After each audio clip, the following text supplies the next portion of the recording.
Hello, lovelies.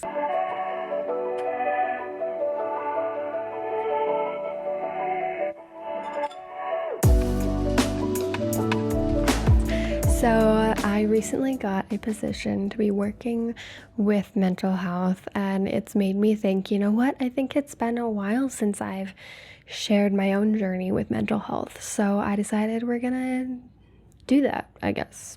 I honestly did not ever have any struggles with mental health until 2019. In elementary school, things were easy for me. I honestly didn't even know what anxiety was.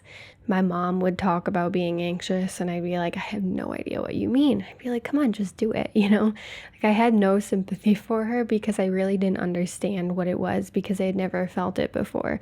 And I think that actually lasted up until I reached high school, actually. And then when I reached high school, I ended up developing pandas disorder. So if you have been around here for a while, you know what pandas disorder is. If you haven't, allow me to explain. Pandas disorder stands for pediatric autoimmune neuropsychiatric disorders associated with streptococcal infections. Basically, it means that I got an autoimmune disorder that ended up attacking my brain. So I was dealing with a lot of different things at the time. For example, I couldn't speak full sentences. I had really, really bad depression, really, really bad anxiety. Honestly getting suicidal. It was a lot. It was really, really a struggle. And I went psychotic. I couldn't do the things I could do before. I was in this completely different reality in my brain. It was really bad. And that is when I started developing all of these mental health struggles. And it lasted a year in which I was learning to, understand myself. And now, after I had had all these struggles and in which I was working with doctors and trying to figure things out, and after I did get diagnosed and I did get better, I had a lot of learned responses left. I had a lot of learned things that I had to figure out what in the world it meant to get over these, right? I had never experienced these emotions. Then all of a sudden I was experiencing them to a greater height than I had ever felt, right? So throughout the journey, I ended up learning a lot of these habits. And actually, when I was doing better, I was starting to feel better, then I ended up going off to college. And that transition was in this place where my mind couldn't really process things correctly, and I still was struggling. And of course, it was college. It's a huge transition. And when I transitioned into college, my brain kind of went into overdrive and kind of started struggling again. And it didn't know what to do. And so it went back to, well, what did we do the last time we were in this much stress? And the last time I had been in that much stress was when I had had pandas disorder. So I actually started getting a lot of the symptoms back, even though I didn't have pandas disorder again. But all of these were learned responses that I had learned while I had pandas. So I actually ended up taking a medical leave from college for the first semester. And I spent that semester working on just trying to better myself, trying to figure myself out, trying to process things, trying to, really put new neural pathways into my brain. And it was a lot. And it's crazy to think about my life now versus where I was before I got pandas, because I really had no concept of mental health struggles. I really had no concept of what it meant to struggle. To this day, it's hard for me to have a bad day and not immediately start thinking, oh my gosh, something is wrong, I need to get help, right? And I'm learning that, maybe it is normal. Maybe it's human to have emotions, right? And I think we all know that. It is human to have emotions.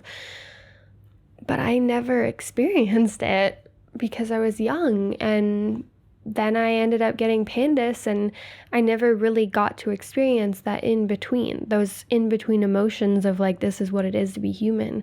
And I've learned, that it is possible to just have bad days, and it also is possible to be struggling with mental health.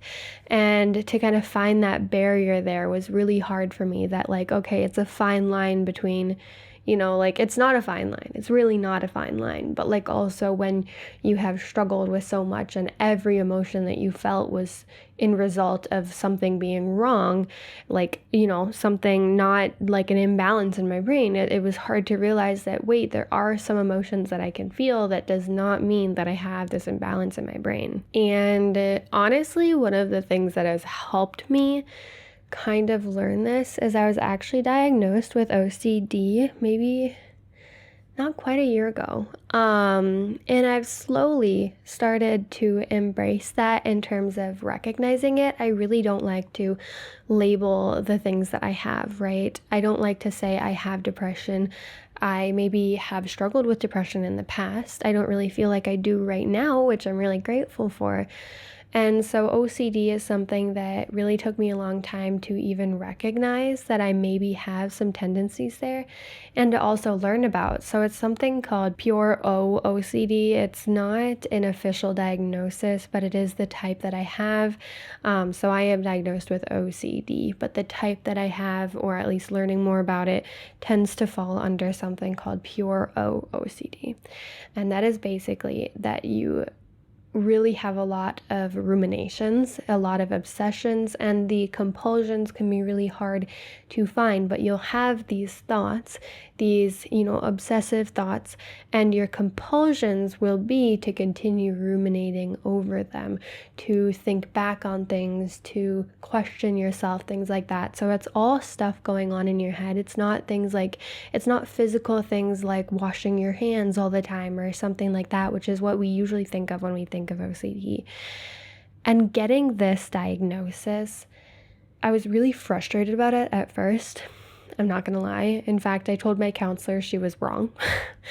And it wasn't until maybe months later that I started to realize, okay, maybe she's right. I'm kind of starting to see these patterns here, and maybe that's why I've had such a big struggle in the past of recognizing my emotions and acknowledging them, and like just realizing that like, hey, this is normal, right? Because I tend to ruminate on them. So no matter what emotion I have, normal human emotion of like, oh, I'm having a bad day today, I go and I think, oh my gosh, I don't feel good. What's wrong? I need to fix this, because if I don't fix it, then I don't understand. Like, to me, in my mind, everything needs to be like a mathematical equation. Sometimes, not always, but like, like, oh, I'm having a bad day. Okay, so why is that? Like this caused this, so then that's the answer, bad day, right? So like, instead, I need to think about it as like, it's not just something simple like that. Life is complicated. Life is messy. There is no perfect equation or formula for how to have a good day. And that's why when I do podcast episodes, I'm a little bit more hesitant to do things like how to make sure you always have a good day or things like that, right? Because I don't want to promise that.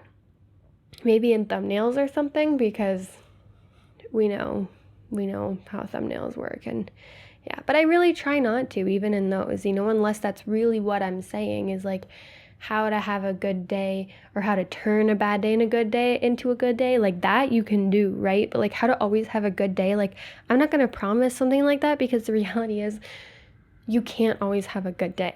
Like you can't. I wish you could. If someone has a secret formula and it's actually like true, please tell me, because I would love that. I will follow that religiously. Life isn't perfect. Life is messy, and when you struggle with mental health, it's even messier. And why I want to share all of this, like this is just a really quick, what is my journey, right? But I can go through each individual thing if people are interested, because my goal here is to share with you that like it is normal to have bad days, and it's also like you're not alone if you do struggle with mental health. Mental health is something that we struggle with, that so many people struggle with, right? And I'm really grateful that I'm going to be able to be working with it, and then I'm going to be able to be having a say, in the future of the way that we think about mental health and the way that we advocate for it. And I really just want to put that out there, that whoever is struggling right now, whoever is feeling like they just needed to hear someone say that they're not alone, you are not alone. You're not alone. I promise you, it hurts. It's scary. It feels like you are, but we are doing our best. We are advocating. We are making a change. I'm hopeful. I'm really hopeful for the future of the way that we talk about mental health, the resources that we'll have for mental health. And, when you feel like you're at your lowest, when you feel like you have nothing left, when you feel like you're at rock bottom and you just don't know where to turn, I know that feeling. I know that feeling so well. It is a feeling that at one point in my life, I knew so well that I would almost put myself there. I would try to make myself feel that because it was the only thing that I knew at that point. It was the only emotion that I understood at that point. That, oh, hey, I'm not okay. That was the only emotion that I could name, that I could actually fully feel like I had a grasp on. It doesn't make sense. And it's terrible that there are people in this life who have to even feel that, right? But it's something that so many people go through, and so many people don't even know that they're going through, or they don't know that other people are going through it. And my goal here is to just show you that you are not alone. I've been through it. I go through it all the time. I go back and forth. You get these feelings all the time. Just when things feel like they're finally going well again, something turns around again. And I feel like I'm right back where I started. But then I think back and I realize, no, you know what? I got through it before, I can get through it again. And I'm telling you that you can get through it. You can get through it. You are stronger than it. You are powerful, and you're not alone. So, this is my journey, my experience with mental health struggles, the way that I have, gotten to where I am today. And I would be more than happy to talk about it more, to talk about my journey, to talk about different things that helped me. Whatever you are interested in hearing, let me know. And make sure to subscribe. Do it for the cat. She's in the back. She's saying hi. If you can't see her, Lucia. Hi, honey. Yeah, okay, I'm sorry. I just woke up the cat. Yeah, anyways, do it for the cat if you're not going to do it for me, because you get to see more beautiful cat videos then, right? And I will see you next time.